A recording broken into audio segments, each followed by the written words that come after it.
Bonsoir à toutes, bonsoir à tous. Nous sommes le 27 janvier 2019. Aujourd'hui, je vous ai écrit un texte par rapport à ce qui s'est passé hier. Il y a encore eu beaucoup de blessés, il y a encore eu beaucoup d'actions policières contestables, pour ne pas dire criminelles, préméditées, honteuses pour notre pays, honteuses pour notre nation. Nous avons actuellement cette campagne organisée par la France en marche à travers les foulards rouges. Alors ça aussi, c'est une nouvelle Gestapo.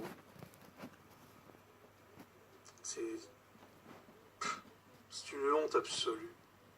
La France devient une honte absolue.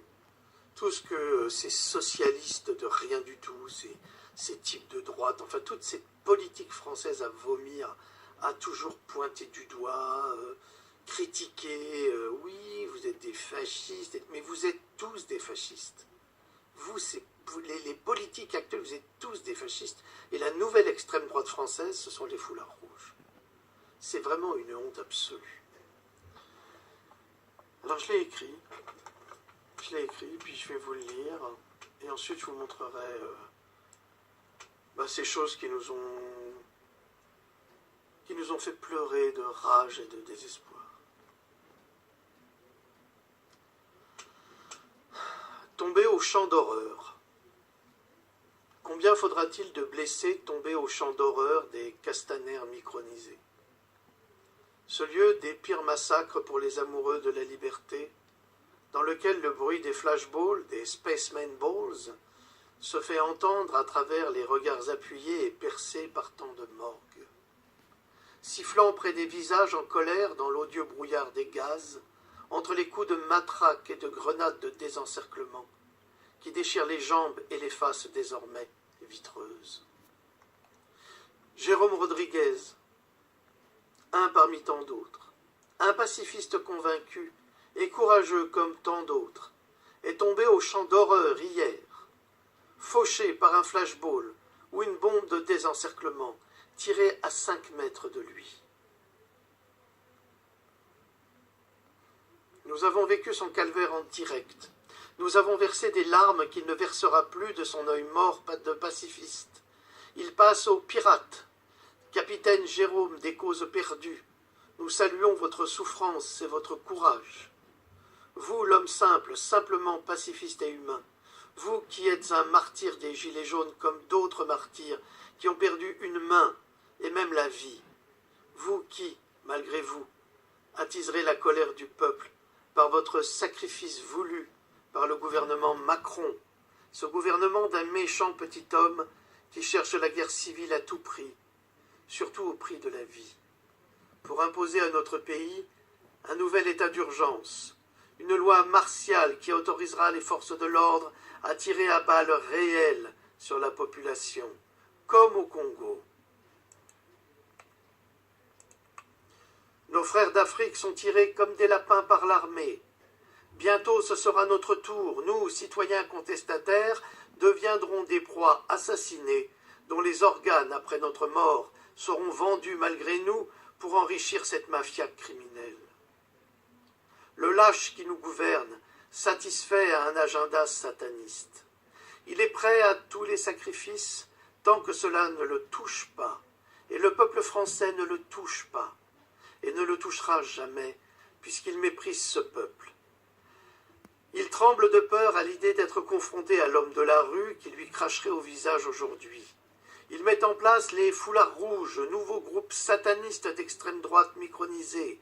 Souvenez-vous de cette affaire du pull-over rouge ou l'affaire Christian Ranucci, accusé d'avoir enlevé, violé et tué une petite fille en 1974 et qui fut condamné à mort et exécuté le 28 juillet 1976 à 4h13 du matin à la prison des Baumettes à Marseille. Les foulards rouges, le pull-over rouge. Croyez-vous au hasard pour ce gouvernement pédophile de prendre les foulards rouges du sang des gilets jaunes? Tout est manipulation, corruption, tricherie et mensonge. Les foulards rouges défilent librement à Paris, aujourd'hui, sans black bloc, sans violence. Bien sûr, les faux pacifistes aux paroles monstrueuses, les nouveaux lâches crétinisés par des francs-maçons manipulateurs qui publient à propos de Jérôme Rodriguez sous le patronyme de @foulard-rouge, ouvrez les guillemets, Jérôme Rodriguez, le révolutionnaire qui pleurniche quand il a un truc dans l'œil. Bien fait pour ta gueule, fermez les guillemets. Posté sur Facebook le 26 janvier 2019 à 19h29 de la part d'un sans-couille. Sadique, terroriste de la pensée libre, ignominie, sataniste, traîtrise des lâches, validant l'autorisation de tuer, de mutiler, d'assassiner, tolérant toutes les actions policières, massacrer, humilier, ricaner du malheur est devenu un jeu, le jeu pervers de tous les possédés qui se dévoilent sous nos yeux. Enfin, ce qu'il nous reste. Le diable rit, le méchant petit homme danse avec des transgenres la salsa du démon. L'auteur de cette diatribe pathétique est incapable de signer de son nom, mais de sa mauvaise plume, il est fier, il est courageux, derrière son clavier. C'est cela la force d'En Marche, c'est cela le courage d'En Marche, la traîtrise et la lâcheté. Que fais-tu, peuple de France? Vas-tu laisser les satanistes insulter la droiture et le courage de sauver ce qui nous reste de démocratie? Ou préfères-tu te battre pour un pot de Nutella soldé? Ce pot responsable de la destruction des forêts primaires de Sumatra, de la destruction des grands singes, ce pot qui rendra éventuellement malades ses consommateurs, allergiques à la peau des noisettes turques, à l'huile de palme et au sucre raffiné en trop grosse quantité, qui sait?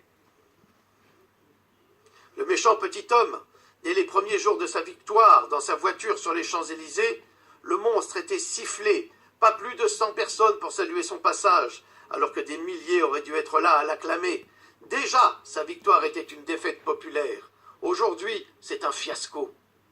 Comment appelle-t-on un président qui règne par la force? Un tyran d'eau douce, sans la moindre envergure. Aux États-Unis, tous les soutiens de ce méchant petit homme sont enfermés à Guantanamo pour être jugés par un tribunal militaire. Bientôt viendra son tour. Bientôt viendra ton tour. Criminel. C'est inévitable. Peut-être finira-t-il comme Hitler, dans un bunker faussement suicidé, pour maquiller sa fuite. Mais ce méchant petit homme n'a d'envergure que sa profonde lâcheté. Il finira, comme le prince Jean, proscrit, oublié de tous et maudit par tout un peuple à l'unisson, en dehors de quelques bonobos petits bourgeois et amoureux de leur confort qui leur avaient aménagé. Oui, vous, les bonobos parisiens, qui croyez que Macron nous tend la main. Elle est comment, cette main?